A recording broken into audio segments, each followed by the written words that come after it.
So about 10 years ago, we moved into a new house, and in the in the front of the house, we had three palm trees that were probably a couple of years old, but not that big yet. And the realtor actually said, "Hey, if you don't want these palm trees, I'd be happy to come take them out for you." And we thought, "Oh no, I think we like them. Maybe we don't. I don't know. No, we'll keep them." And so we decided to keep them. And of course, they continued to grow. They continued to grow. They got really big. They started to lean on my house, and I knew that we needed to take them out because they were going to get gigantic. At the same time, my wife really wanted to do something different with the landscaping of our yard, especially where those palm trees were. So we had two choices. Really, we could just leave the palm trees there and try to decorate and do landscaping around it and make it look as pretty as we could, or we could take them out. And so we debated whether or not what we should do, and so we eventually decided that we're going to take them out. And at first, I thought I could do it all by myself. I began to get a shovel and dig around these three palm trees, and I did a pretty good job of being able to make a gigantic hole around the roots, but these roots were spread out, um, as palm trees do. They spread out so that they don't tip over. And so it was a lot bigger job than I had originally seen. And so I realized I'm not going to be able to pull this out by myself. I'm going to need some help. So I called some buddies and I asked them if they could come over and help me pull it out. And so they brought over a truck and they wrapped some chains around these palm trees and tried to pull it out. But it was so big that even the chains on the truck were not able to pull this palm tree out as well as we had thought. And so they called some more guys, and those guys came over and helped. And now we had like six guys who were all helping us try to pull these palm trees out. And then we called another guy who was a landscaper who had a chainsaw, and he chopped them all up, and we threw them in the back of a truck and pulled them away. And so in the end, the trees couldn't be saved. The end of the trees had to be chopped up and thrown away. I think about that as it pertains to recovery. At the beginning, the realtor said, "Hey man, I'll come and pull those trees out for you if you don't want them." I could have taken him up on that, and it probably would have taken maybe one or two guys.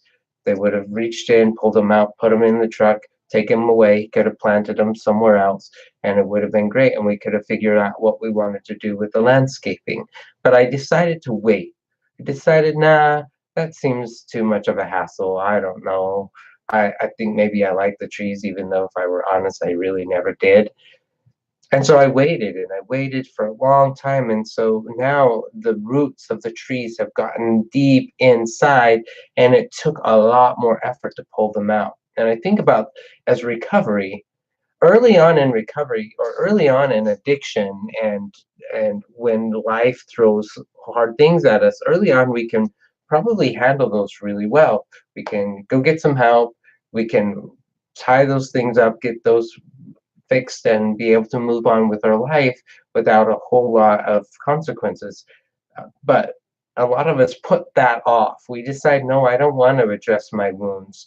I don't want to address my addictive behaviors. I think hopefully it will just go away one day. It will just go away. Well, what happens is that those issues just continue to grow, just like the roots of the tree.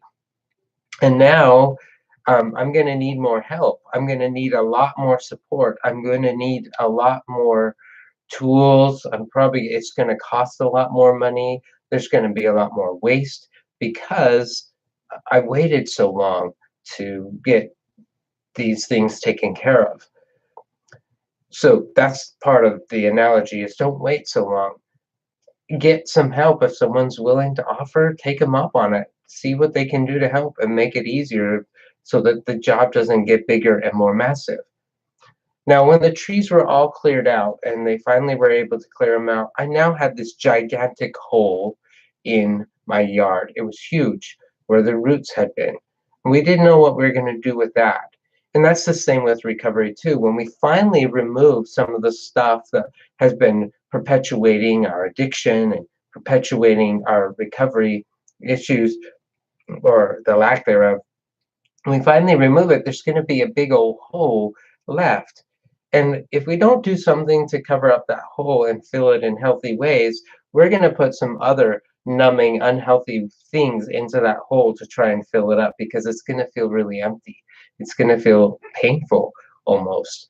And so we have to figure out what we're going to do to fill it up. So my wife and I got some dirt and filled it up and planted some flowers, and it makes it look nice. And now no one would ever have known that there were any trees there at all. That's part of the thing. But if we could have just left the big hole, and in fact we did for a couple of weeks, and garbage got in there and just junk, kind of the wind blew stuff in there, and it was a mess. And that's the same with us. If we clear out the stuff that's causing us pain, we get rid of it, we go to therapy, but now we have this hole that we got to fill it up with healthy things. We got to start doing our dailies. We need to start interacting, reaching out to other people, volunteering, giving more of our time so that it's filled up with healthy things. Because if we don't, it's just going to be piled in with trash and other things that aren't going to be helpful. So I just wanted to share that analogy with you today. I would love to hear your comments and see if that resonated with you at all. I hope that you have a great day. Take care.